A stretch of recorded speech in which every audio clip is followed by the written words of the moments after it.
Let's get it on then, shall we? Mwah.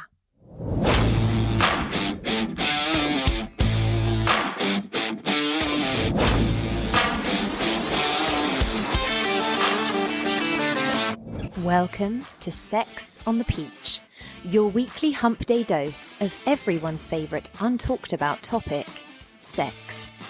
Let's get honest, let's get open, let's get comfortable, and let's get into this week's show.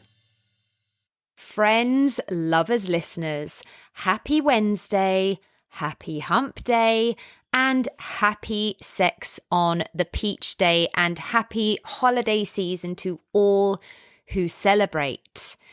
Today, on our last Sex on the Peach episode of 2024, we are taking it kind of back to basics, actually, which might seem a bit rogue 4 seasons in. But listen, variety is the spice of life. We just never know what path this podcast is going to take episode to episode. And when I say we, I mean me. But I have been thinking recently, I actually think kissing is so important, and I don't think people really talk about it. And I'm not sure I ever really thought I'd be able to talk for an entire episode about it, but who the fuck am I kidding? Unfortunately for literally everyone, I'm going to try. And I think it's because this episode felt specifically relevant at this particularly kissy time of year, because we are probably all wildly familiar with that random little twig, that innocent little sprig of greenery with its fluffy white berries that's somehow been weaponized into mandatory makeout foliage during the holidays. We've all somehow agreed that it gives people free rein to awkwardly demand kisses at Christmas. That weird little holiday plant that somehow grants people an all-access pass to your face. You've seen it hanging in doorways at Christmas parties, usually surrounded by bad lighting, questionable intentions, and someone who's had one too many eggnogs. Do people even drink eggnog? That word kind of gives me the ick. What's a better Christmas drink to use in these situations? Can someone tell me? Anyway, I will not be digressing. Let me get back on track. You know the drill. You're under it. Someone spots you, and suddenly you're part of an impromptu kissing booth you did not sign up for. But have we ever stopped to wonder why we do this? Like, who looked at a parasitic plant?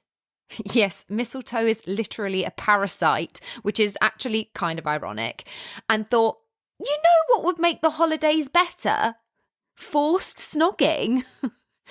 And where did this bizarre little tradition come from? And is it as wholesome as it seems? Spoiler, it's not. And more importantly, should we still be doing it? So let's rewind. I'm going to keep this quick because it really isn't all that interesting, to be quite honest with you.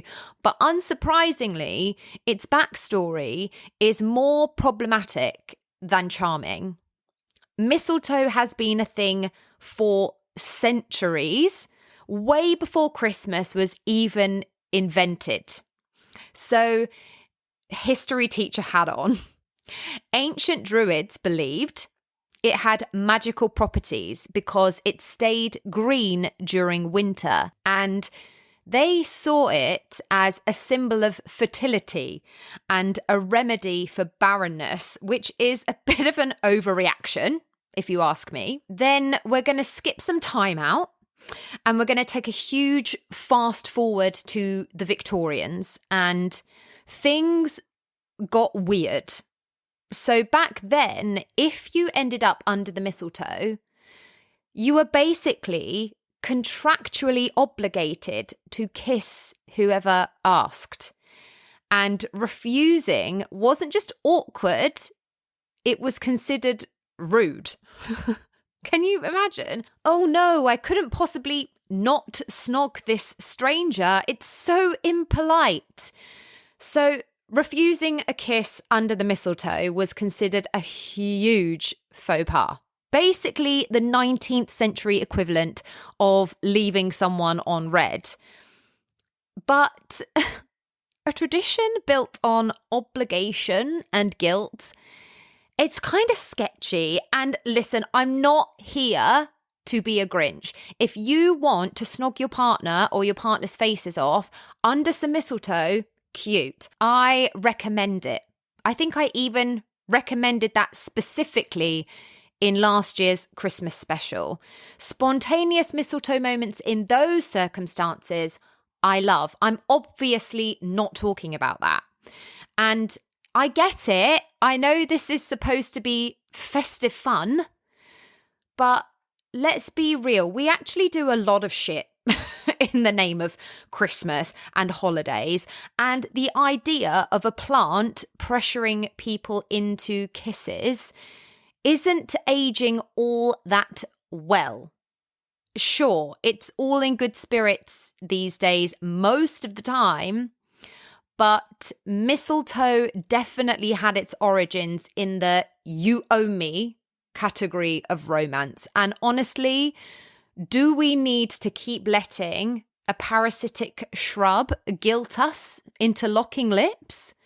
Are we really still letting a bit of greenery boss us around? No, we now know better. Consent is key, and nobody is obligated to smooch just because of a plant hanging overhead.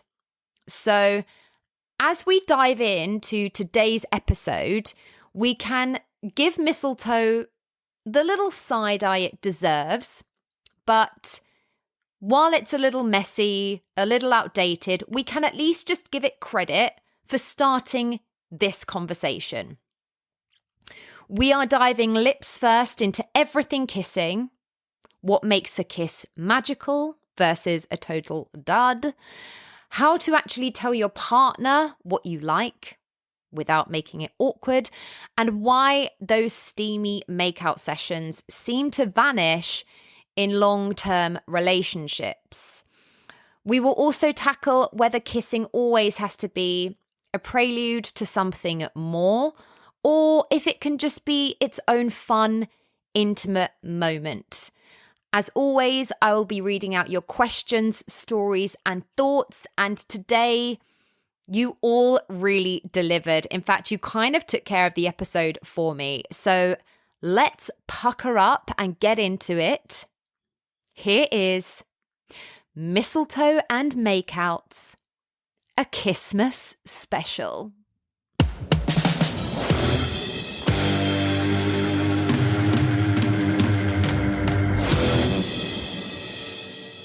I've said it before, and I'll say it again.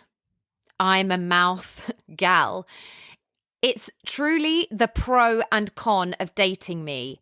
Yes, we know I love to talk. And yes, we know I live by the oral, die by the oral. And so it maybe goes without saying, but obviously I don't go without saying anything. I love to kiss. I love it. I love a makeout session. And for me, it's also something that I'm like, there's time for it. As far as physical intimacy goes, everything else obviously usually takes a little more time and a little more effort than a kiss does. So it's, for me, the thing I'm probably doing most frequently with a partner, because I am constantly like, kiss me. So it's important. Kissing is hugely, hugely important to me. And I wanted to find out how important it also is to all of you. So I put out an Instagram poll because I was curious about just how much importance we collectively place on kissing. And specifically, I asked, is bad kissing, as in not what you personally like, a deal breaker in a relationship? And 79% of you said yes, bad kissing is an absolute deal breaker. And a fair few thousand people responded to this poll. So 79% is not a small number. That's nearly 8 out of every 10 people saying, if you can't kiss me right, we might not have a future. And to be fair, to me, that kind of makes sense. Kissing can often, I think, feel like the real first taste, literally, of chemistry with someone. But the tricky thing is that kissing is so personal, isn't it? What makes one person swoon might make another person cringe. Bad kissing is so deeply subjective. What one person finds unbearable might be exactly what someone else loves. Some people want soft and slow.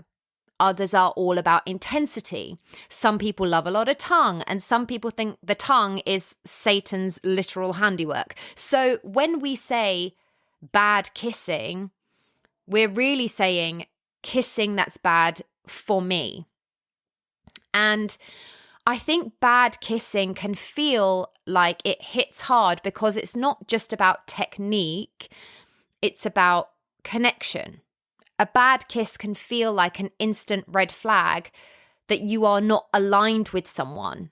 And it can make you wonder, if we can't even get kissing right, how are we going to handle everything else?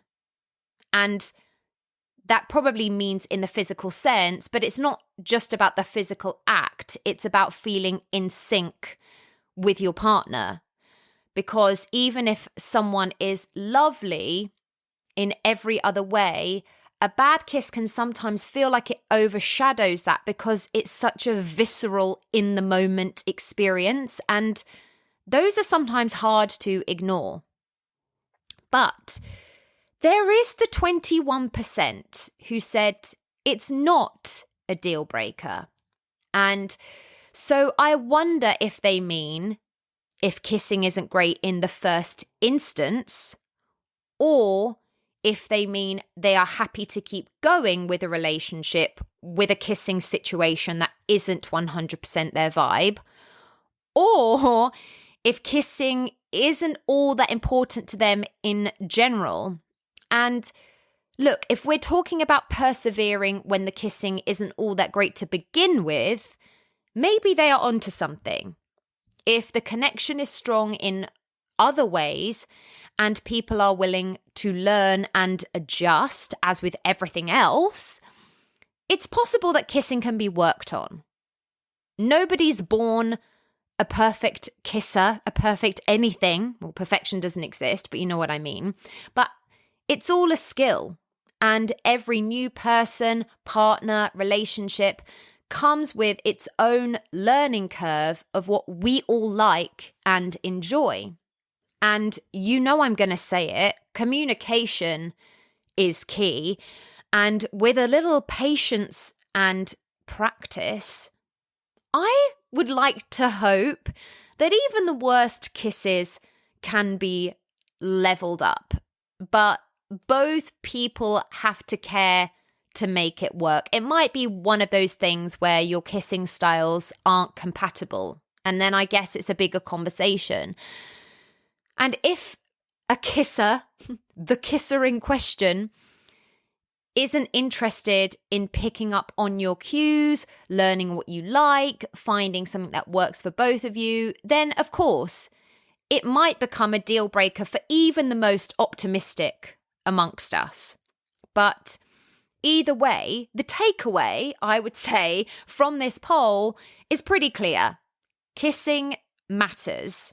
For most people, it's not just a nice bonus, it's a huge part of a relationship.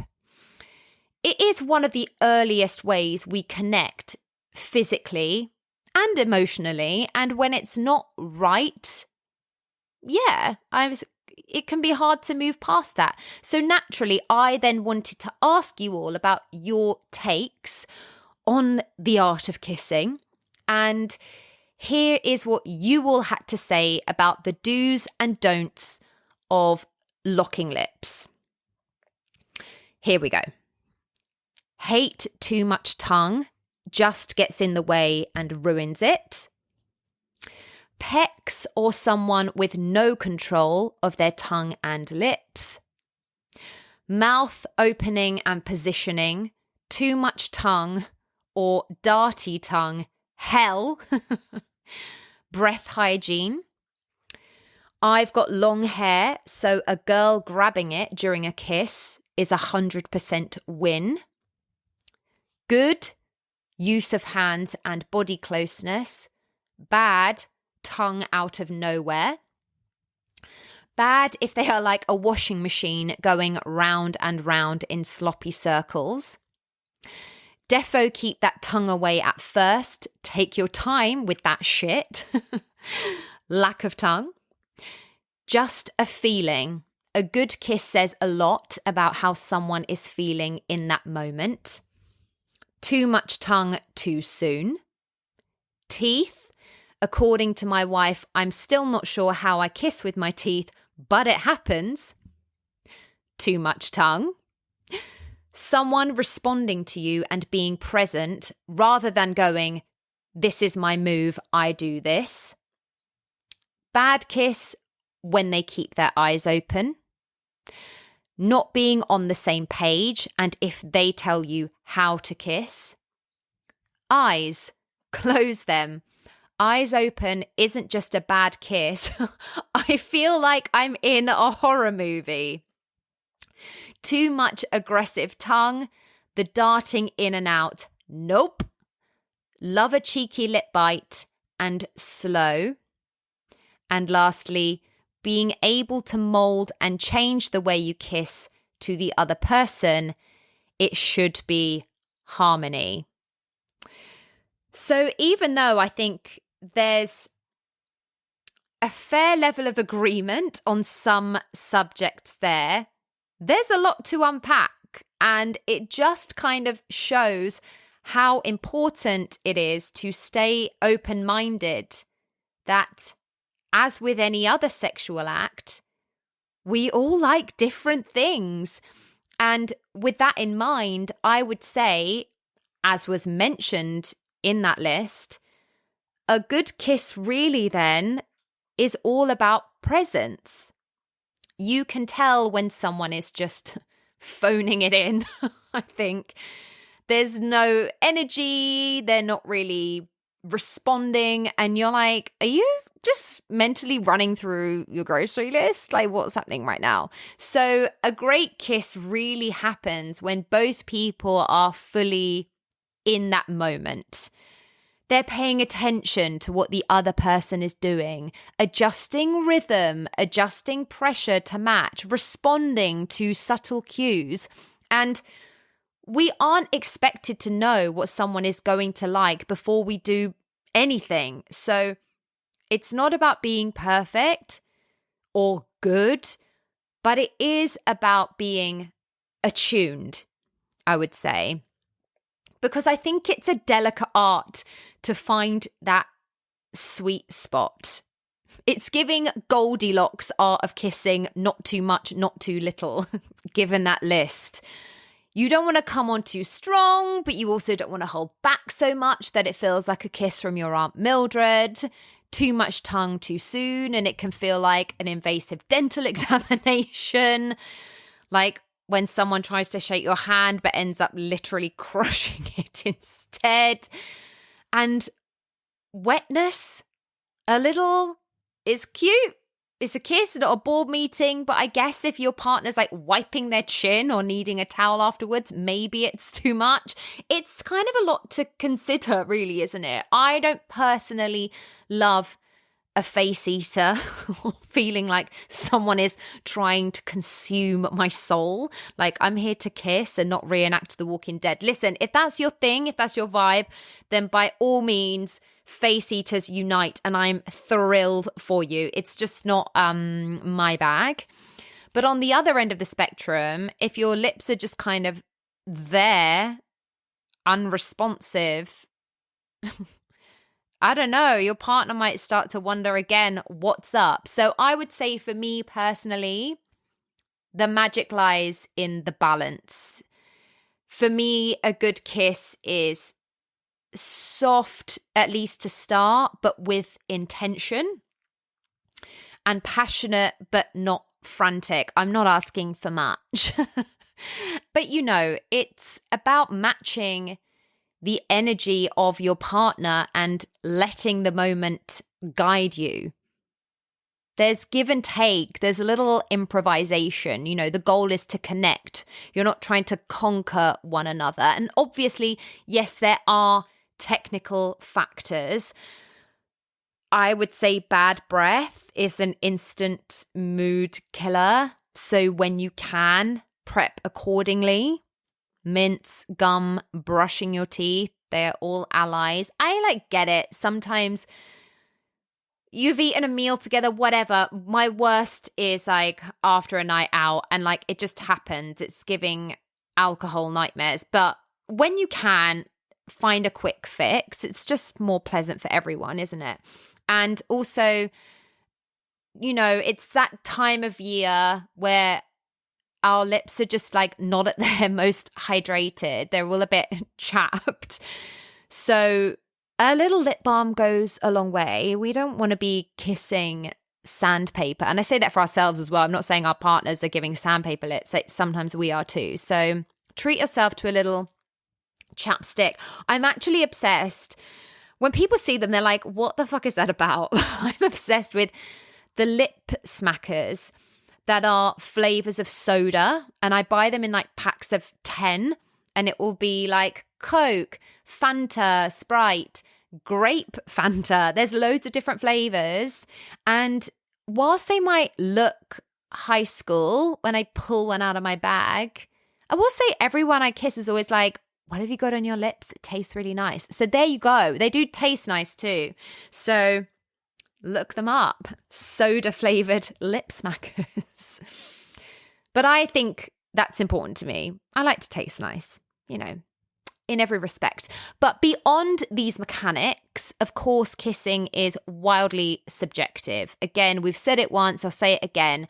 What feels amazing for one person might be a total turn off to someone else. Some people love a nibble on the lip. Some people being me. That's me. It is I. I love a little nipple on the lip. Nibble it. Give it a little suck on the bottom lip. Top lip. I don't really care. I like playing around, but some people hate it. Some people want kissing to be slow and sensual. Others love that kind of immediate urgency and heat. So this is why communication, verbal or non-verbal, is so important. If you are not sure what your partner likes, follow their lead and notice how they respond to your movements. Do they lean in when you slow things down? Or do they seem to crave more intensity? And, we also can't overlook the emotional connection. A technically perfect kiss can still fall a bit flat if there isn't much chemistry. We might have all kissed someone at some point and thought, that was fine, even if they've checked all your other ideal boxes, whatever they might be. On the other side, chemistry itself can make a kiss feel electric, even if the logistical side of things aren't flawless. A messy or awkward kiss can still be amazing if the emotional connection is there. But listen, practice makes perfect, right? The idea that two people will instantly be kissing soulmates is a romantic fantasy. It takes time to learn each other's rhythms and preferences. So the first kiss might not be fireworks, and that's okay. Think of kissing as a skill that you can develop with every partner that you have, because at the end of the day, it's not about a checklist of techniques. It's just about tuning in to the person in front of you. So be present and pay attention, because it's important. And I feel like in the early days of a relationship, kissing is practically its own hobby.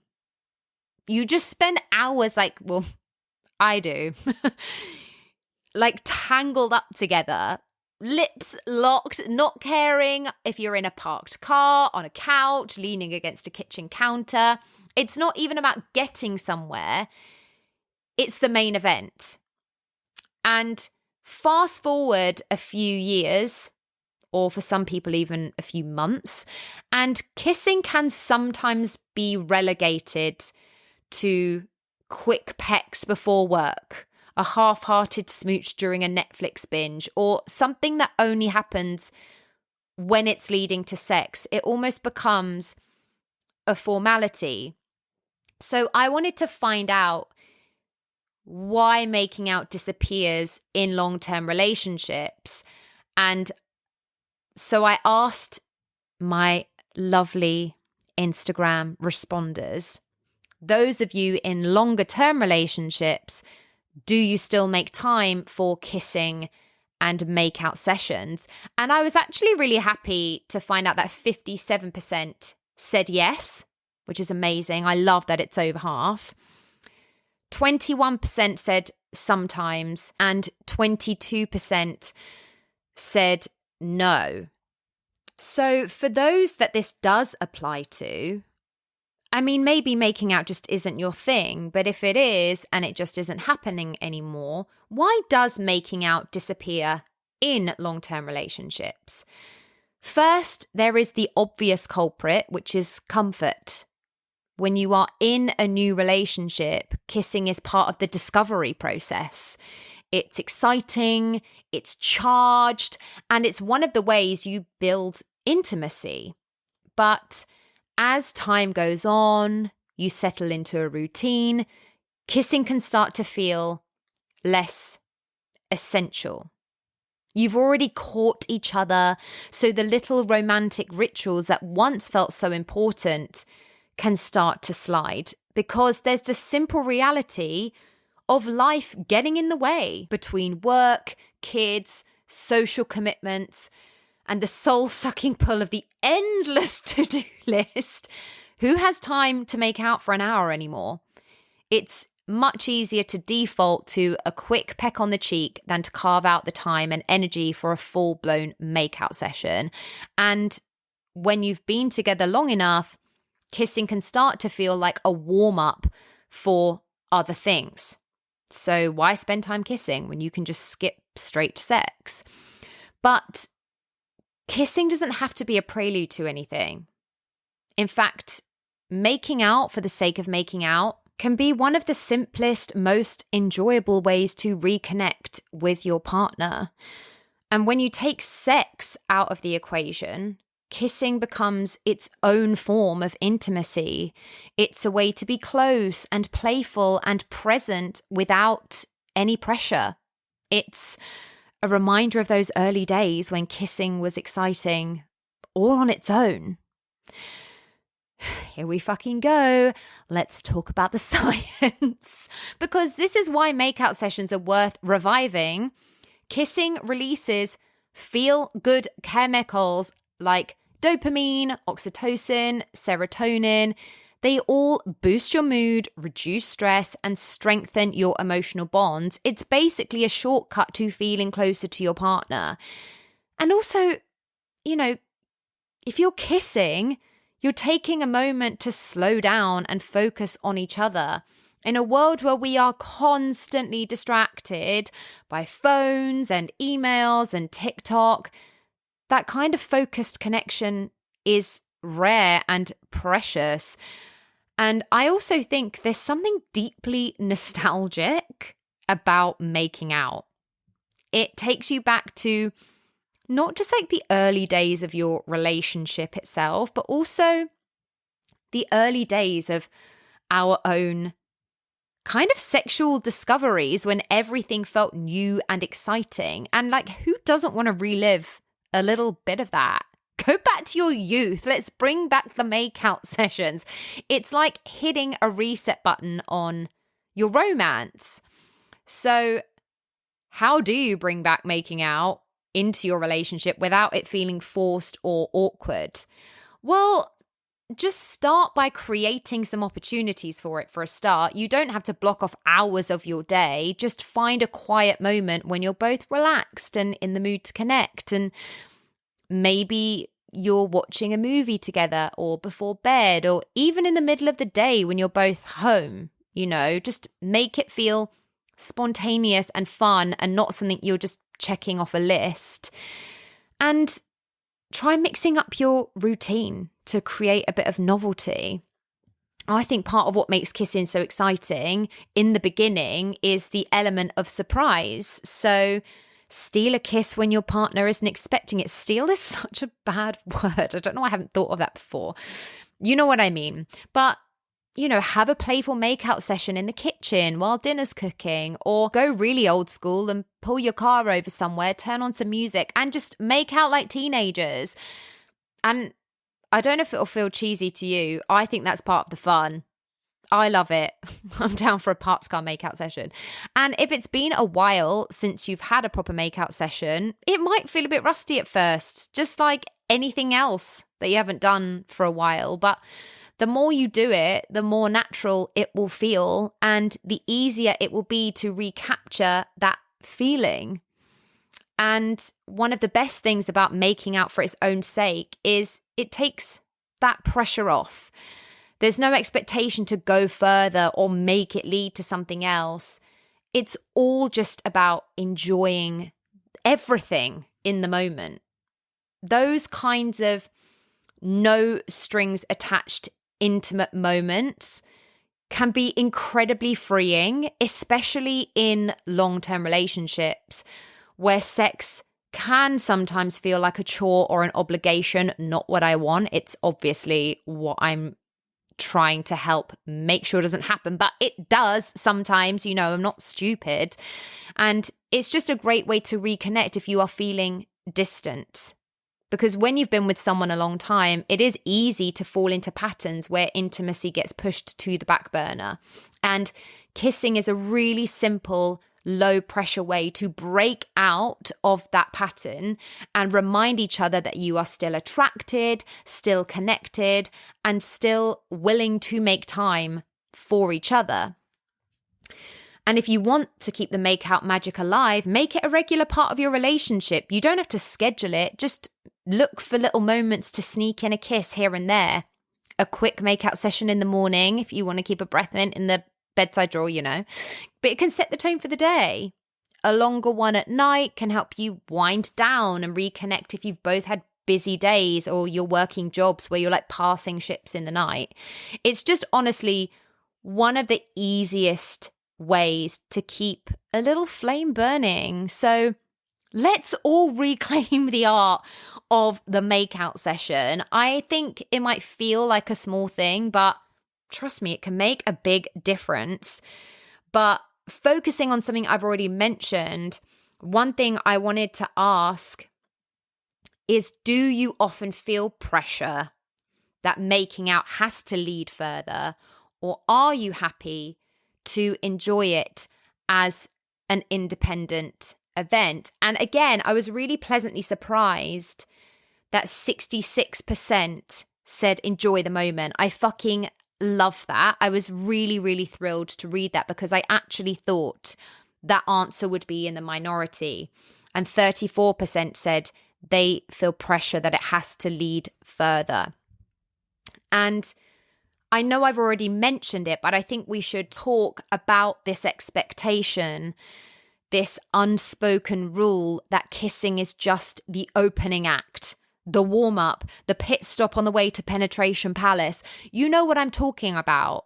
that little voice in the back of your head saying, well, we've started kissing, so I guess we're going all the way now. And yeah, sometimes that is exactly what happens. Kissing can be a gateway to other things. I mean, kissing turns me on. So like, yeah, quite frequently, if I'm having a makeout session with a sexual partner, it will make me want to go further, but not because I feel like there is pressure to do so. It's just if that's where my mind and body is at in that present moment. And I guess whether theirs is as well, you know, it's a mutual thing. Sometimes one of you might be on a different page to the other, and then that will be a moment for a conversation of what will occur that time. But kissing doesn't have to lead to other things. Not every kiss has to come with a bigger agenda, and kissing without expectation can make it so much better because it can be an end in itself. It's intimate, it's sensual, it's fun, and it is satisfying on its own terms. But somewhere along the way, thanks to movies, thanks to TV shows, and let's be real, it's how we've been socialized. Kissing equals foreplay and foreplay equals sex. We are trained to think of it as part of a sequence rather than something that can stand alone. You kiss, things heat up, clothes start coming off, and the next thing you know, you are deep into a full production. Kissing became a means to an end rather than something to savor for its own sake. And that's a shame because when you take that pressure off, kissing, I think, becomes an entirely different experience. Without an agenda, you can focus on the kiss itself, the way it feels, the moments of connection, the tension, the playfulness. You're not thinking about what's coming next or mentally planning the next move. You're just there and enjoying it. And going back to us talking about good or bad kissing, these are probably the moments when it's about to get really fucking good because you're paying attention. And I get there is, of course, a practical element for a lot of couples, especially in long-term relationships. Time is limited. You're tired, you're busy, so intimacy tends to become a bit more efficient. Why spend ages kissing when you can just get to the point? Kissing for the sake of kissing might feel like a luxury that you don't have time for, or worse, it might feel like a tease. If you or your partner think, if we start kissing, we're obviously going to finish this, then it's easy to skip straight to what we are taught is the main event. But when it always comes with that goal in mind, then it loses its magic. Instead of being fun and spontaneous, it becomes transactional. It's just one more box to check before you move on to the real action. I say real, obviously, in inverted commas. And that's not great for anyone. So what if we start to let kissing exist in its own little bubble again? What if we treated it as something special and satisfying without needing it to go anywhere? And for some people, that shift in mindset might be a game changer. Maybe you are someone who loves the slow build of intimacy, or maybe you find yourself avoiding kissing because you're not in the mood to go further. By allowing kissing to exist on its own, you create space for more connection and closeness without tying it to a bigger outcome. And it's worth noting that kissing doesn't always have to be sexy or romantic. Sometimes it's playful. Sometimes it's comforting. Sometimes it's a quick but meaningful way to say, hey, I love you and I see you. Not every kiss needs to be a steamy, movie-worthy makeout session. And not every kiss needs to be a signal that you are ready to tear each other's clothes off. And if you or your partner struggle with this expectation, it's worth talking about. You don't have to have a huge, serious conversation. It can just be something fun and light. You can literally just say, hey, I miss just making out without it leading to anything else. Can we try that sometime just for fun? Or I love kissing you, but sometimes I feel like we skip over it too fast. Let's enjoy it more. Because then the idea is to make it clear that you want to kiss them.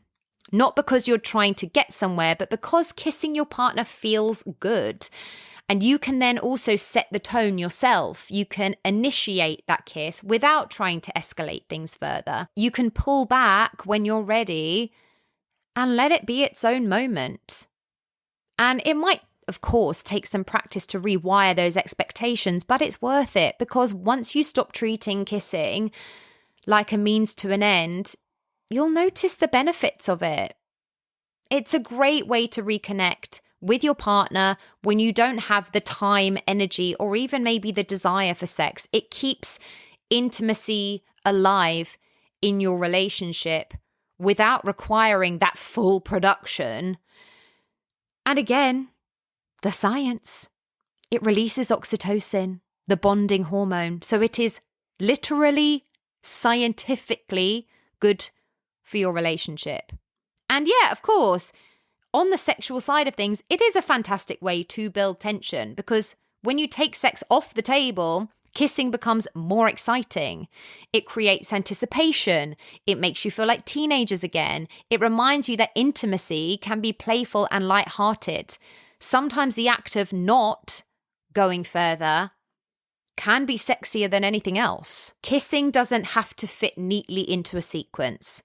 Yeah, sometimes it's the appetizer, a little taste of something nice. Sometimes it's the main course, satisfying on its own, and sometimes it's the dessert, a sweet little moment after everything else. The point is, it is yours to enjoy however you want. So next time you're with your partner, try kissing just to kiss.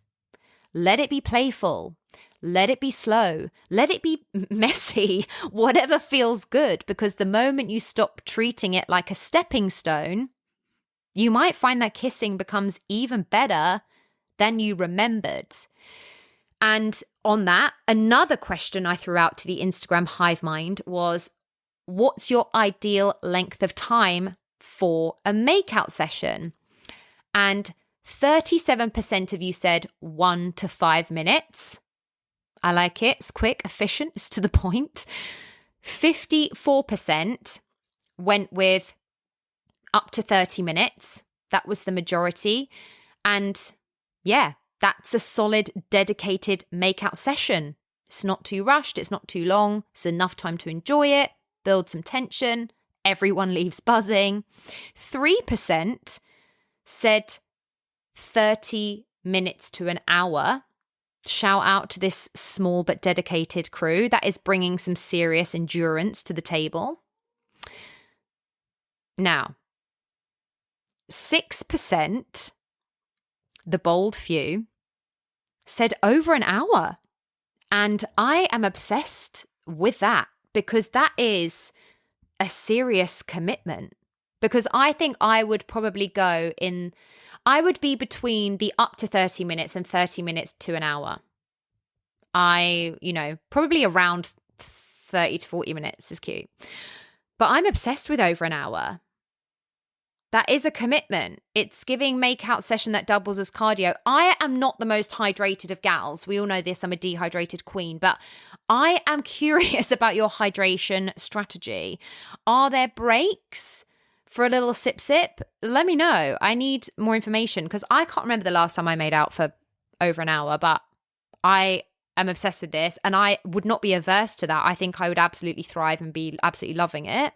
But as we can see, kissing preferences are as varied as they come, but the sweet spot does seem to be somewhere between those 5 to 30 minutes. And obviously the length of a makeout session, that's nothing to do with stamina. It's just about the vibe you're going for because, yeah, a quick kiss, it's playful, it's spontaneous. A longer session, it's intense, it's intimate. So it just depends really on what you and your partner are in the mood for. But for fun, maybe just try switching up your usual makeout length and just see how it feels. Because why not? We're feeling playful and explorative this holiday season. Let's just throw every habit out the window. But if you're a 5-minute person, challenge yourself to stretch it out a little. And, you know, if you're a kissing marathon winner, experiment with a shorter high intensity session, because you might all find a new rhythm that you love, or discover how long it takes before your lips officially call it quits. But at the end of the day, obviously, it's not about the clock. It's about connection. So whether you are a sprinter or a long distance kisser, I just think the best makeout session is going to be the one that leaves you both wanting more. So let's talk about how to communicate kissing preferences with your partner. Because listen, if you're not enjoying the way each other kiss, you certainly are not going to be wanting to do makeout sessions for over an hour. And of course, let's be honest, talking about kissing preferences can feel awkward, because it feels like you're saying, hey, I really like you, but what you're doing with your face right now, it's not quite for me. So it's a delicate topic, because kissing is really intimate, and most people take it personally if they feel like they aren't getting it right. Obviously, there is no right or wrong, but that is how it makes people feel, because the reality is that no two people kiss exactly the same way, and syncing up your styles is going to take a little fine-tuning. You know, it's not even like oral sex where you can say, hey, this is what I really like done to me specifically, directly, because kissing is a mutual act. So it is different. And how do you bring this up without making it feel like a performance review? And I would say with kissing, one of the easiest ways to try first communicating your preferences is by showing. Think of it as gentle mid-moment feedback. Lip improvisation. You know, if your partner is going too fast, you can take control of the timing and slow things down a bit, pull back slightly, kiss more softly, and set a pace that feels better for you. Or if you're craving a little more intensity, you can lean in, add some pressure, introduce some tongue to signal where you'd like things to go. If they are too tongue happy, obviously you can close your lips and kind of try to encourage a softer vibe. I'd like to hope and believe that if people are present, they will pick up on these cues and start to follow your lead, and obviously vice versa. But, you know, while gentle guidance mid-kiss works for some adjustments, yeah, sometimes a conversation needs to happen, and timing is going to be a huge thing. Telling someone, what are you even doing with your tongue right now while you're still lip locked is a surefire way to kill a vibe. And I don't love to admit I have said that to someone before. So that is absolutely advice based on my own experiences, and I wish I could go back and have the knowledge that I do now, that that was not the best way to handle a situation.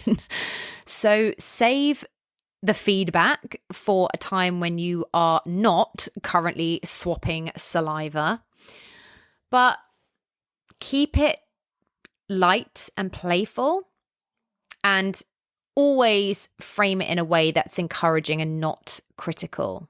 And you can always keep it positive by saying, you know what I love? When you kiss me slower like this. Or, you know what drives me crazy? When you hold my face and kiss me like that. That would never be me. I don't even know why I just said that. I cannot bear when someone holds my face. But if you like it, you might want to tell your partner. And this lets your partner know what works for you without making them feel like they have failed, because you are just giving them a roadmap to kissing success between the two of you. It's not a critique. If you are really out of sync with someone, it is always going to be better to approach a conversation as an opportunity to explore something together rather than pointing out what's wrong. Kissing should be fun, so keep it fun. Instead of saying something like, you kiss too hard, say, can we try kissing softer for a bit? Because I think it could be really hot. Or if you want more variety, you could suggest, let's mix it up a little. Let's start slow and speed things up. And I want to see what that's like with you, because this way it's about trying new things together rather than looking like you want to fix something that feels broken. And a kind way to deal with a lot of conversations around any kind of physical intimacy is to make it about yourself rather than about the other person. So you can always spin it as, I'm really into kisses where there's a little teasing, like a little pullback or a pause. It really gets me into it, because if you frame it as your personal preference, you're not saying that their current approach is bad or wrong. You are just sharing what gets you going. And if you are worried about a conversation feeling too serious, make it playful. Frame it as a game, frame it as a fucking kissing experiment, and just suggest trying a few different techniques to see what you both like. Let's see how slow we can kiss without breaking contact, or let's try kissing without any tongue for 2 minutes, because you might also be surprised how fun it can be to take something you think you know and flip it on its head. And it also opens up the space for your partner to share what they like too. Ask your partner, what's your idea of a perfect kiss? And then see if you can recreate it together, because this way it's flirty, it's collaborative, and it sets a really cute tone for open communication about kissing without making it feel like work. And while it's great to let your partner know what you like, it is equally important to find out what they enjoy too, because not everyone likes the same things. Ask them what they like, what makes them feel good, and if there's anything they've always wanted to try, because you might be surprised what they tell you. You might think they like a gentle peck, and maybe they're craving a passionate makeout session. Just remember that kissing styles don't always match up perfectly on the first, second, third, fourth, fifth try, and that's okay. It doesn't always mean that you're incompatible. It doesn't mean someone is a bad kisser. It just means you might need some practice together. It's supposed to be fun. It's not a source of stress. So don't take it too seriously. Just laugh off any awkward moments, enjoy the process, and remember that it's totally normal to have to figure these things out together. We aren't taught how to kiss. We're just thrown out into the wild and like, yeah, like you kind of open your mouth like a specific amount, and like you got to tilt your head and you got to like get your tongue involved and like watch your teeth, and it's a lot. But there is one topic that I think can feel particularly uncomfortable if you have to broach it with your partner. And that is about hygiene. As it is in any respect, we've spoken about sexual hygiene before and how uncomfortable it can feel. And talking to a partner about bad breath or anything in that area, that's going to feel like it's delicate territory, and it needs to be handled sensitively. And as always, we frame these conversations in a way that is loving and collaborative and isn't critical or embarrassing. I'm sure everyone has the occasional off day with their breath. Morning, depending on what you've eaten, if you've had a big night out. But if it's something that you are noticing more consistently with a partner, it is worth addressing rather than just leaving it be. And a good way to start is normalize the issue, make it a shared goal. You can even say, I've been thinking we should keep mints or gum handy because I feel self-conscious sometimes about my breath after a meal. What do you think? And then it feels like you're both tackling an issue together rather than anyone pointing fingers. But if the issue is more specific to them, you could just say, would you mind if I tell you something without making things feel weird? I've noticed that your breath doesn't feel as fresh as it usually does. Maybe we can try some new things together, like this new mouthwash or these new mints. And I think, again, phrasing it as we instead of you will always help soften the impact. And if it is more of a recurring problem, it's worth exploring whether there is an underlying cause, because if someone has a condition like halitosis, that's not just skipping a mint. That can be linked to dental issues, gum disease, or even health concerns, digestive problems. So if you think that might be the case with a partner, as horrible as it might feel, gently encourage them to check in with their dentist or their doctor and frame it as a proactive suggestion that sometimes bad breath can be caused by something health related. Maybe it's worth getting checked out just to be sure that everything is okay. And then offer to go with them or make it feel like part of a broader self-care routine. And that will all help. If they are unaware of the issue, bringing it up is going to feel embarrassing for them. So do tread lightly. If you have a relationship where humor and light-hearted tones are natural, then absolutely go ahead and use them, because that can ease tension if it's done in a loving way. But, ultimately bad breath doesn't have to be a relationship deal breaker, but of course it can become a source of tension if it's left unaddressed. So approach the topic with a focus on teamwork and as something you can address together. Just keep it kind, keep it empathetic, and try as best you can to address the issue without hurting their feelings. It is going to be embarrassing for anyone in this situation. There's no getting around it. But, whether it's a one-off garlic overload or whether it's something that needs a bit more attention, the important thing is to make your partner feel supported rather than criticized, because a little discomfort in the short term is only going to pave the way for much more comfortable and kissable moments in the long run. Because whether it's preference or a technical aspect of a kiss, at the end of the day, good kissing comes down to communication, curiosity, and a willingness to adjust. And I mean, how often do we really talk about kissing with our partners? Like, I implore you to maybe give it a go today and just see what happens, because by gently guiding each other as partners, sharing what you love, sharing what you enjoy, and being open to feedback yourself, you're going to find that kissing sweet spot in no time. And in my opinion, when you do, there's nothing fucking better. Okay, I asked you to send me in thoughts, stories, questions. So let's get into those for today. Question number 1.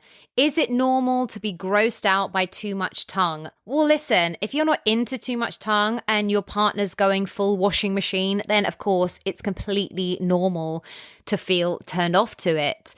I would say, I think excessive tongue probably comes from a good place, right?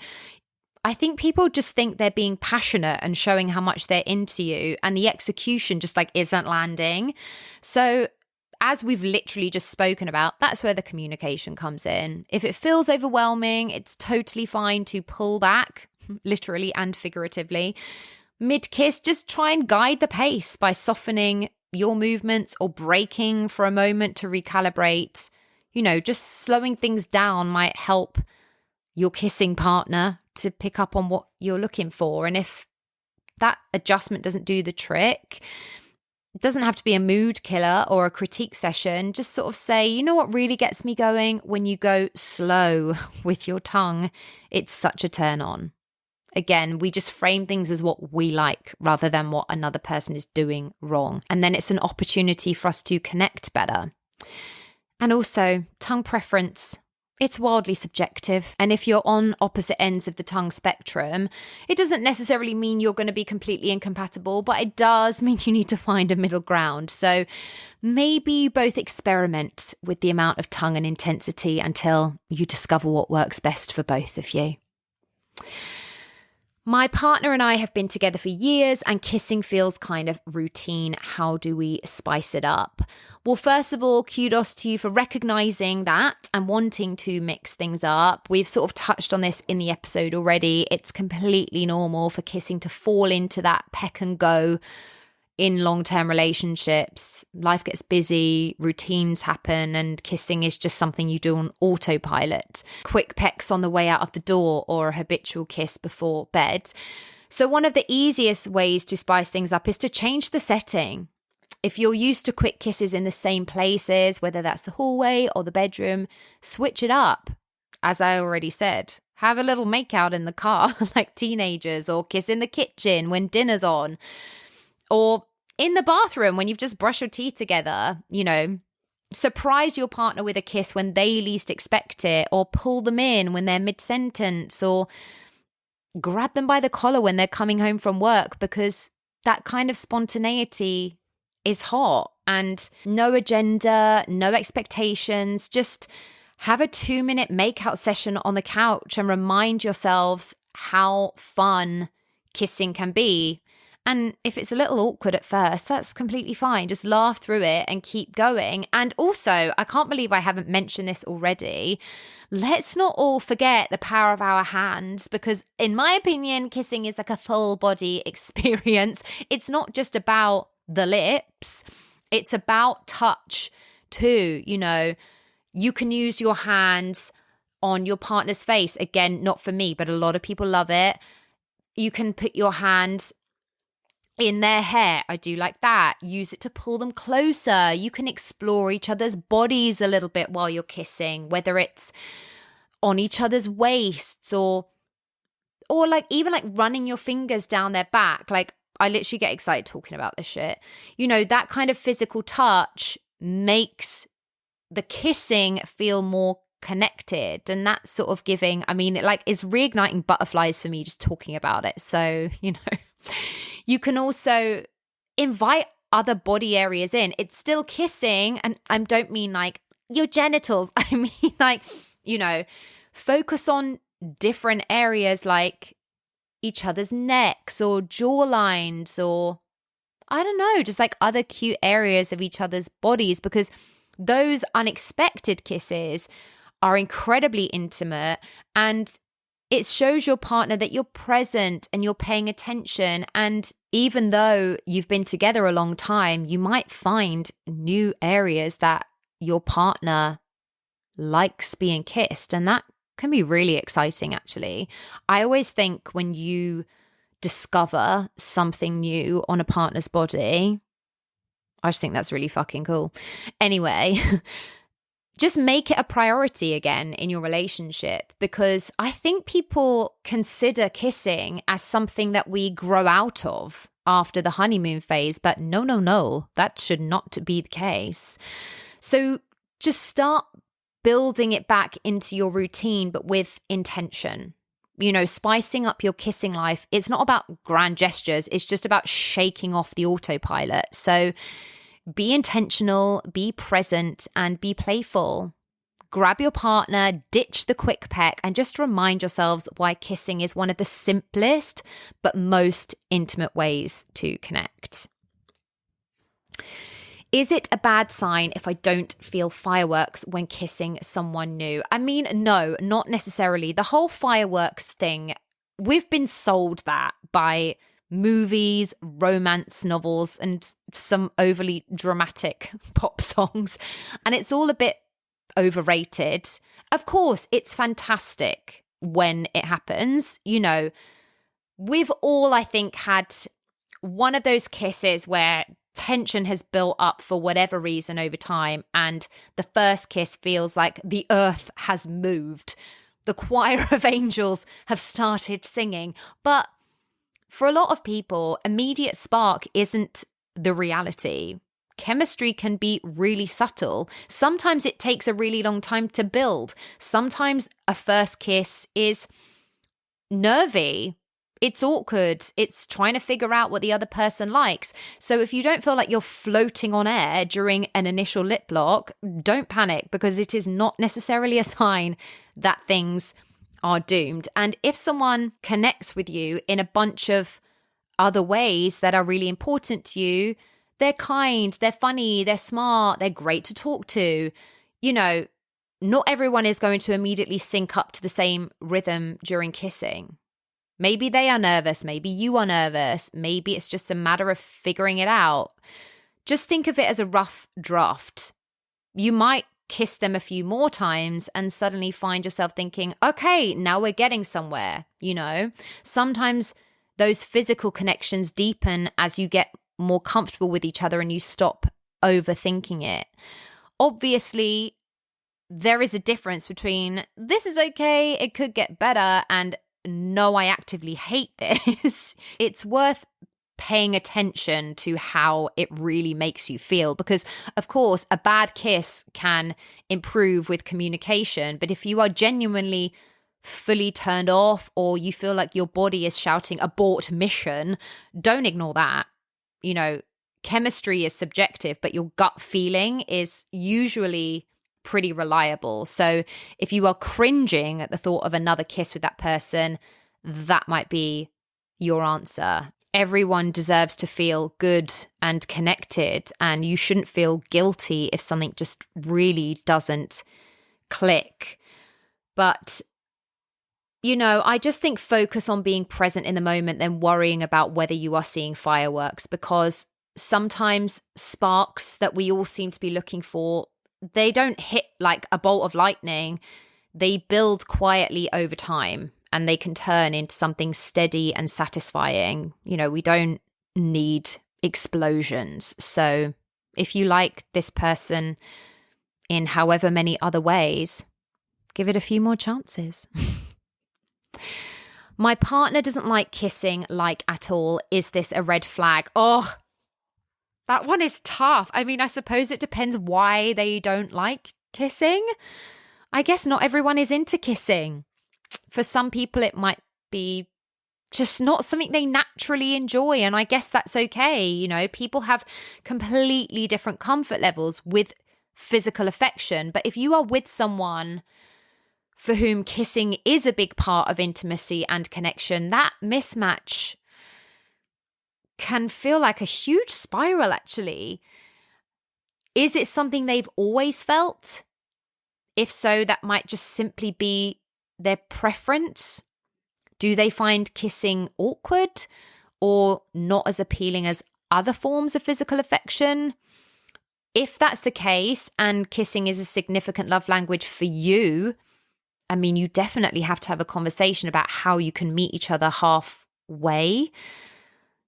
Maybe they're happy to prioritize kissing now and then, even if it's not their favorite thing. You know, obviously relationships have space for compromise and it's an opportunity to navigate this together. But if they used to like kissing, but now they don't, that's a different conversation, because a sudden change in affection, you know, that might indicate something else going on. Is that stress? Is it insecurity? Is it a shift in your relationship? If a partner is dealing with low self-esteem, they might feel self-conscious, or sometimes people pull back on physical affection when they feel disconnected emotionally. And that doesn't automatically mean something's wrong, but it's definitely worth gently probing to understand the bigger picture. So I think the key here is to approach the topic with curiosity, because it's really easy to let emotion take over, especially if you are feeling rejected or wondering why or what's changed. But framing the conversation as wanting to connect, like, I've noticed we don't kiss as much as I'd like to. Is there a reason why? I'd love to understand how you're feeling. Just sort of open that door for an honest dialogue without putting them on the defensive. And also ask yourself how much this matters to you. Because if kissing is non-negotiable, a must-have for intimacy, it is for me, you know, it's important to acknowledge that. Because physical preferences can be as fundamental as emotional compatibility. if you are open to exploring other forms of affection that work for both of you, then of course there's room for creativity. Maybe they prefer cuddling, hand holding, there's other moments of connection that can feel just as meaningful. Do they just not like kissing in public because they don't like PDAs or how it makes them feel? If you can pinpoint what makes them feel uncomfortable about kissing, then you can work together to create a dynamic where you both feel at ease, because it's not automatically a red flag if your partner doesn't like kissing, but it can be if they are unwilling to talk about it or find a middle ground, because relationships are, of course, about navigating differences. So it will need you to both approach the topic with openness, and hopefully you might find that kissing becomes less of an obstacle and more of an opportunity to deepen your bond. But I would really struggle with that, because I have to be with someone who is literally willing to kiss me all the fucking time. So my heart does go out to you, and I hope that helps a little bit. How do you kiss someone with a beard without feeling like your face is being exfoliated? I mean, beards can be a blessing and a curse, really, can't they? Depending on how well maintained there are. Because there's a bit of a fine line between ruggedly handsome and sandpaper face. But you don't have to sacrifice the magic of kissing just because your partner has a glorious but prickly beard. It's just about finding the right ways to avoid feeling like your face is getting a DIY facial scrub every time you kiss. Maintenance is key. Sorry, beard owners, but if your beard is well kept, it is a much more pleasant experience for your kissing partner. A little beard oil or conditioner can go a long way in making a kiss smoother and more comfortable. I mean, there's no avoiding it, really. When you're kissing someone, you've got full-on face friction, so you just have to experiment with some angles and see what feels the best. This is a tough one. I don't even know how many people I've had make-out sessions with who have full beards, so I'm kind of just like free-balling here. So if anyone has a partner with a beard and they are willing to weigh in and give some better thoughts, tips, tricks, advice, I'd really appreciate it, because in my head, I'd like to think that if I was really struggling, I'd just have to ask them if they'd be okay to trim it down or like shape it a bit differently.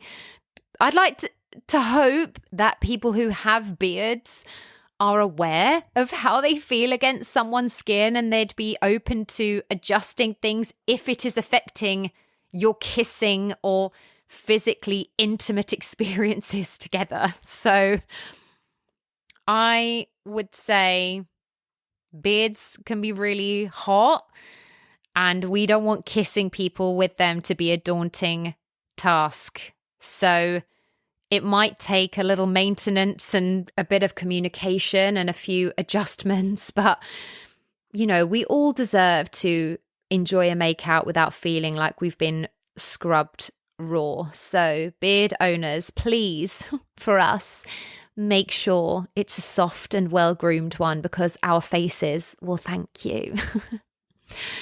Last question for today. My partner loves PDA and wants to kiss me in public, but I'm not into it. How do I handle it? I mean, yeah, PDA for some, it's like a beautiful expression of love, and for others, it's like a nightmare. And there's no right or wrong way to approach this. PDA preferences are just that, preferences. If you are someone who likes to keep things a little more private, or if public kissing makes you feel awkward or exposed, you are not alone. It is totally okay to not be into it. The last thing you want, of course, is for your partner to feel rejected or hurt, but at the same time, you deserve to feel comfortable in your relationship. So you can let them know, I really love you. I really love being affectionate with you. I just don't feel comfortable kissing in front of other people. And that's nothing personal. I just feel a bit exposed.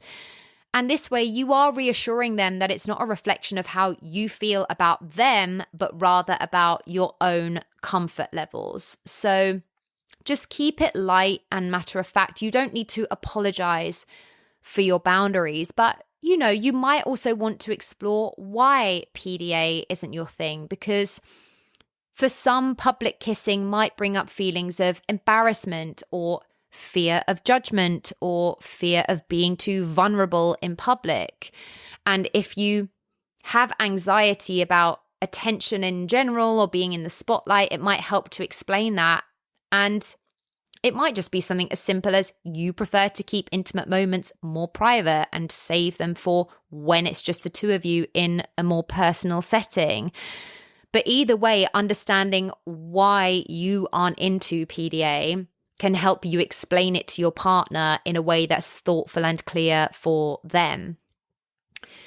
And yes, there is a space for compromise in all relationships. So whilst you may not want to make out in front of a crowd, that doesn't mean you can't still show affection in ways that feel good to you, because there's plenty of room for smaller gestures that are still intimate but don't involve full-blown PDA. So instead of long, lingering kisses, maybe you're comfortable with a peck on the cheek or a handhold while you walk, or showing your affection through cuddling, or even like whispering sweet things or whatever, other little things that don't require snogging someone's face off in public. And if you're going to an event where they might be more inclined to show affection, just discuss beforehand what feels comfortable for both of you. Healthy relationships thrive when both partners feel respected. So ultimately, the key is going to be finding a way to communicate this that feels loving and respectful of both of your needs. And hopefully you'll be able to find a middle ground that works for both of you. A couple of little thoughts and stories before we wave goodbye to today's episode. My lovely ex-husband said he didn't like the way I kissed, said my lips were too hard and not enough tongue. Gross. That's what happens when you are not into narcissists, honey. I mean, listen, I think we've all probably at some point been in a relationship where essentially the real issue is we just don't like that person anymore. We aren't into that person anymore, and it definitely affects the way we kiss them. But not a nice way to communicate it. So yeah, bye-bye. My brother's best friend took me out on a date as a teen. I was elated, long-term crush, but when he drove me home, my brother was waiting and standing there. He still tried for the kiss, but I just couldn't. I don't have siblings, but I can understand that must have been so awkward. I think kissing is actually the most important. It heightens everything else. I don't disagree. I think I would probably say the same thing. If I have a really good kissing relationship with someone, it does. It heightens everything else. So, yep, I am on board with what you are saying. I was making out with this guy I'd been seeing for a few weeks and things were going great. We were both into it, but suddenly he decided to go full tongue tornado. I'm talking full on invasive, like he was trying to lick my tonsils.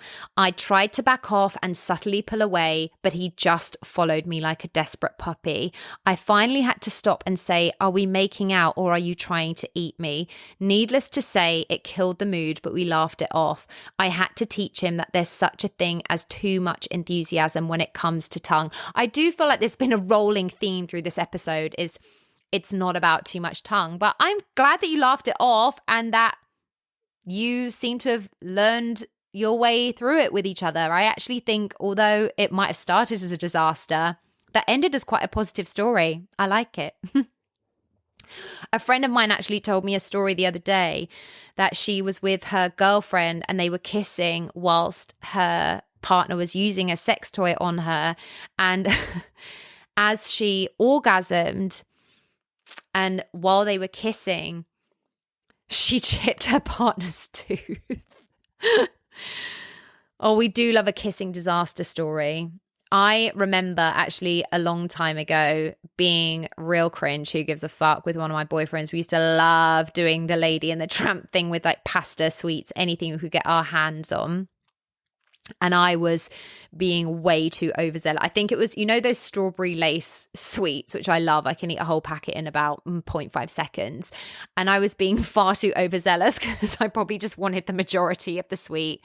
And I was still like biting the sweet like as I got to his lips and like literally like bit a chunk out of his mouth. It was just absolutely horrendous. I still feel really bad about it, but that was about 15 years ago. So we move. But yeah, we love a kissing disaster story. I went on a date with this really cute guy and we had a great time. Dinner, drinks, the whole deal. We were having a really cute moment and I thought, okay, it's time for a kiss. He leans in and it was going well until he started breathing like he had just run a marathon.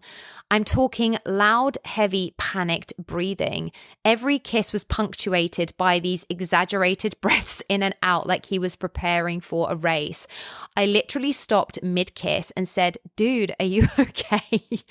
He looked me dead in the eyes and said, yeah, I just get really out of breath when I kiss. Is that weird? Well, yeah, a little bit. We eventually kissed again, but it was like making out with a wind tunnel. I'm not sure what happened, but I'm still thinking about that weird breath situation. Oh my gosh, that's so rogue. I've never heard anything like that before. I really enjoy the story though, so thank you. I went on a date with this guy who was really cute, but I wasn't sure if the chemistry... Also, I love how multiple of these stories are guys who are cute. Is that just a word we're all using to describe? Like the last few stories have been like, I went on a date with this cute guy. Is it the same guy? Is it the same cute guy? Anyway. But I wasn't sure if the chemistry was there. He leans in and I figured we were going for it, but then he pulls back like really suddenly. I was like, wait, what? He said, sorry, I just wanted to see if you'd come to me first. Like he was testing me for kissing. I said, bro, the date's over if you're calling someone bro, I'm not playing some weird kissing game. But he totally insisted he was just seeing if we had that natural instinct. Ick. Yeah, I can see that being an ick because I just wanted to see if you'd come to me first, but he just leaned in and then pulled back. Like none of it makes any sense. It sounds like the worst game ever. I would see that as an ick too. So these two cute guys, I'm sorry. Well, here we go. Last story for today. I kissed this guy once and as soon as our lips touched, wait, I'm sorry. I'm like reading ahead. Let me start this again. I kissed this guy once, and as soon as our lips touched, he literally fell backwards onto the couch. I thought I'd killed him with the kiss. He just went totally limp and then started laughing and said, sorry, that was way better than I expected. It was such an awkward moment, but the worst part was that I had to actually ask, is everything okay? Because I wasn't sure if I should call an ambulance or just give him a minute to recover from a kiss. Not these kissing stories turning into medical emergencies. And I don't know if anyone, well, I'm sure someone who listens to the podcast has watched Buffy the Vampire Slayer.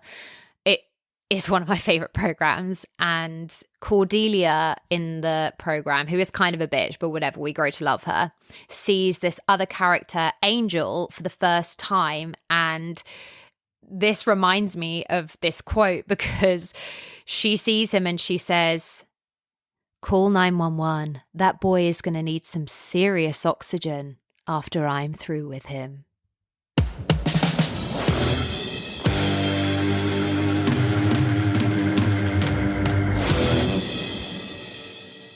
Friends, lovers, listeners, I lied. There was, of course, one more question I asked you all. And listen, you all really came through for me. And I have to horribly admit that I cannot actually remember who my first kiss was, which I actually hate because I know I'm someone's first kiss. And if they don't remember me, I'd probably be fucking furious. It's giving toxic hypocrite, and at least I'm self-aware. And also they deserve better. So to my first kiss, I'm so sorry. And this is not because I was drunk or because I've kissed so many people that I couldn't possibly remember. Well, I don't think so anyway. It's just a really long time ago, and I am 3,178 years old, and a lot has happened. One thing I do remember is me and my friends at school, when we were like 14, 15, because I'd had my first kiss before this, but we used to go to this under 18s club it was called Sam's. I don't think it even exists anymore. And it was in Brentwood. And there was like one night a week where it was under 18, under 16, can't remember. And we would have like literal competitions of who could like snog the most people in one night. What were we fucking thinking? Whatever. It's all for the plot. I think I remember having a really great time, but now I'm like, that was wild. And you'd like see someone that you'd like just kissed, like kissing someone else, and you'd be like, what the fuck? Like we were all just definitely like probably spreading tonsillitis all over the place. Anyway, luckily for me, I have the most wonderful people responding to my questions, and so I can live vicariously through all of your stories, even the worst ones. So to see you off for Kissmas, here we fucking go. The stories of your first kisses. Cinema watching Spider-Man. I was 9, she was 13. It was when they introduced 12A rating. Sorry, not the cougar at 13 years old. Also, isn't Spider-Man the one where they kiss like one of them is upside down? I think it won like best kiss at like multiple different like teen award shows. So I'm sure there's a lot of inspiration going on. As we were about to kiss, she took out her gum and put it in her mate's hand. Just consider it. If you kiss someone for too long with gum in your mouth, it kind of gets a bit gross. It was horrendous. I was 12 and he decided he hated me afterwards for no reason. 12. I mean, I guess it's still kind of the age where we're like, ugh, the opposite sex, why do they exist? But yeah, not cute. I'm sorry. I was walking my girlfriend home after school. It started raining. She cuddled into me. It was cute as fuck. There's not very many nice stories in here, and that is really nice. So thank you. That is cute. I wish my story was like that. Seb Rogers in year 7, I piled on mint chapstick until it all congealed horribly. I thought it might trick him into thinking I had really fresh breath. It failed miserably. Wait, how much chapstick did you have to put on for it to congeal? The stuff we put ourselves through as women, even in year 7. Sorry, Seb Rogers. He didn't deserve all that chapstick anyway. But now, just get yourself some soda-flavoured lip smacker. I was in rehearsals for High School Musical and had to kiss Troy whilst my dad stared from the wings. Traumatic. Oh no, I think that's kind of brilliant. I mean, so many of us would have wanted to live out a Gabriella Troy fantasy, and you got to. Honest to God, I couldn't tell you my first kiss if my life depended on it. Can't have been that memorable. Unfortunately, I hear you. Me either. I'd hate to think I wasn't that memorable. So we're just going to move swiftly on from that. Was in a game of spin the calculator on the school bus. I mean, for a maths geek like me, the idea of spin the calculator is actually really exciting. Love it.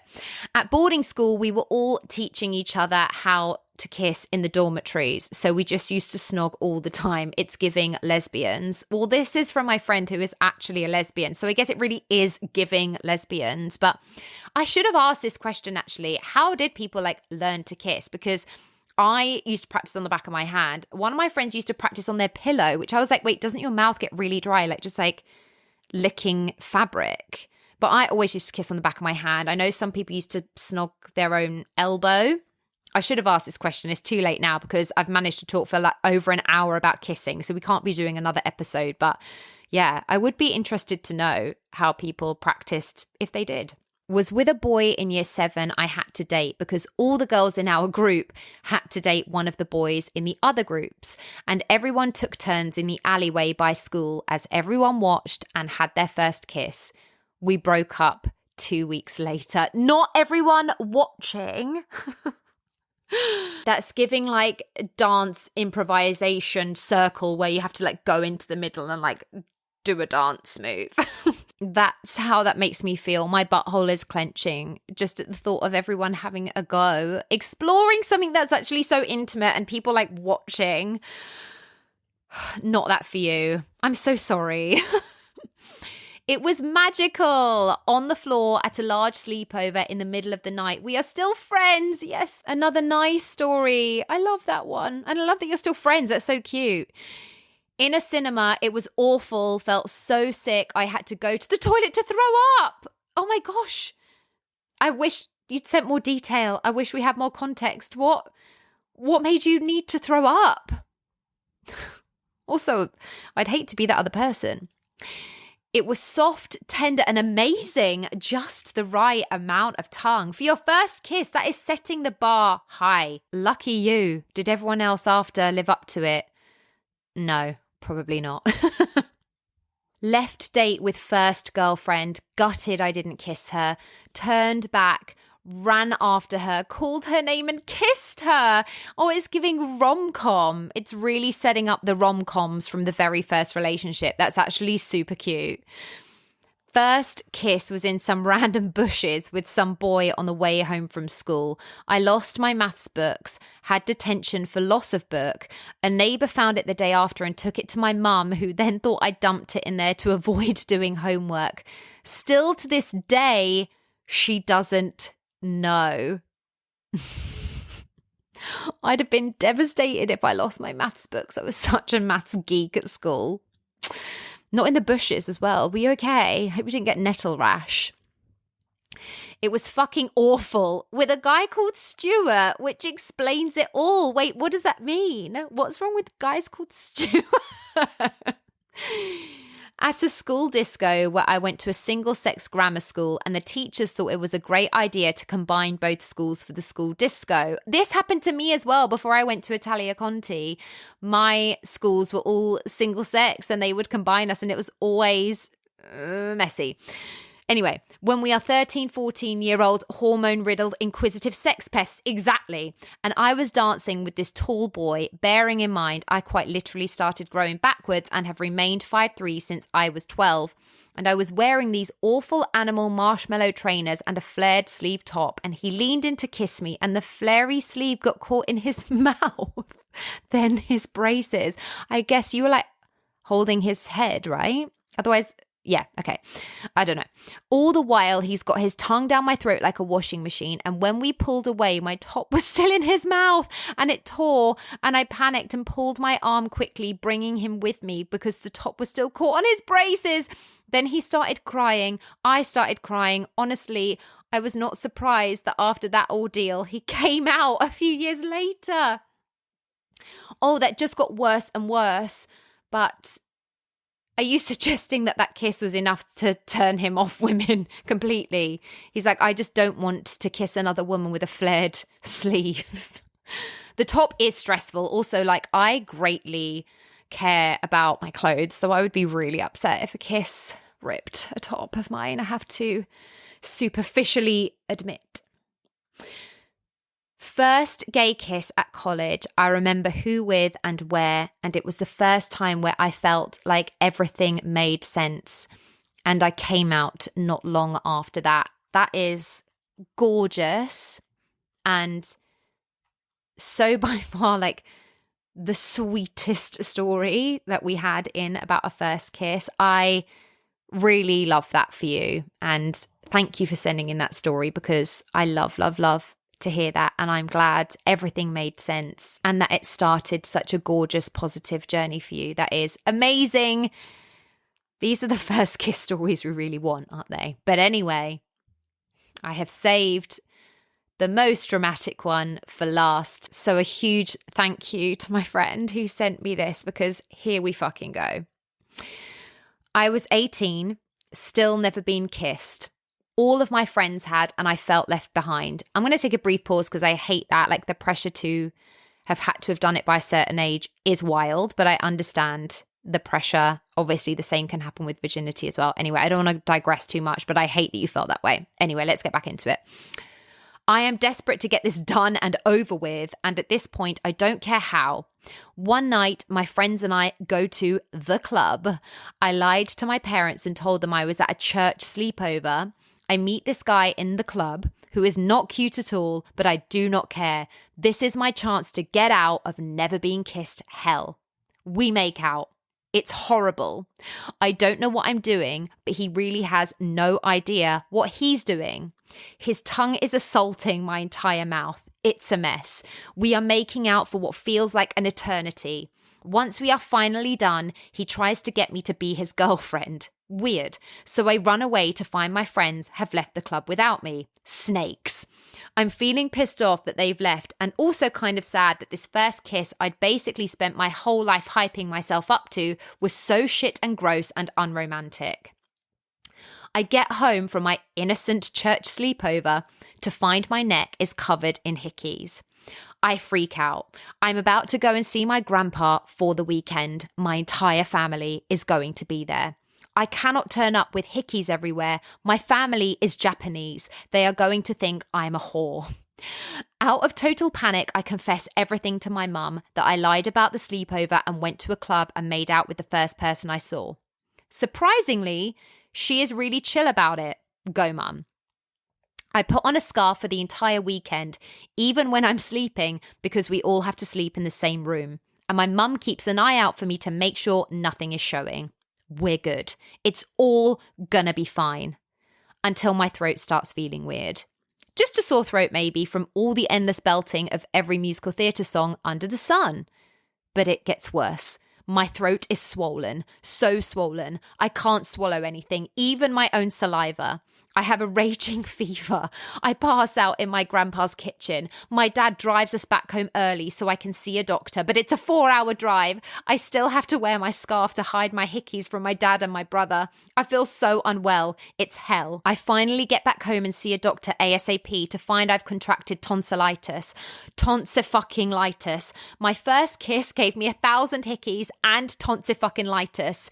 It took me a week to recover. I felt so gross that such a bad kiss from a guy whose name I didn't even know led to this fucking infection. It was so mortifying. Safe to say, the bar was set incredibly low, and I've yet to have a kiss that has crawled beneath this bar. And let's hope it never does. I mean, 10 out of 10, no notes. Let's fucking hope it never does. Indeed.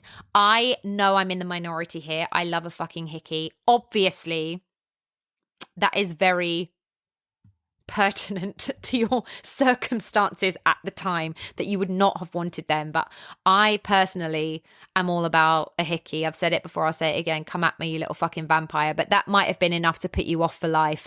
And to be fair, rightly so. I'm so sorry that was your first experience, but the only positive to be taken from it is that it's only been onwards and upwards from there on out. So here's to better kissing forevermore. Friends, lovers, listeners, thank you so much for joining me for any episodes of Sex on the Peach that you have tuned into throughout 2024. This is me tapping out for the rest of this year, but I will literally be back on January 1st with some New Year thoughts for all of us. Whether you are a New Year, New Me person or not, full disclaimer, I am most definitely not. Sometimes it's nice to have some thoughts or even goals in place for just a new period of time. And I think our relationships and sex lives definitely deserve a seat at that table. So I will see you very soon for that. But I'm sending you all so much love and gratitude for your ongoing support. Have the most incredible holidays, however you celebrate, whatever you get up to. I hope that these last couple of weeks of 2024 are kind to you, and I will be back in 2025 to continue being your safe space for all things sex and relationships. But for now, thanks for coming. Thank you for tuning in to Sex on the Peach today, and I hope that you enjoyed this week's episode. You can find and follow me on Instagram, YouTube and TikTok at Sex on the Peach Cast, and you can also get in touch with me at sexonthepeachcast@gmail.com. Please do continue to like, share, subscribe, rate and review wherever you listen to your podcasts, and I'll see you next week. Love.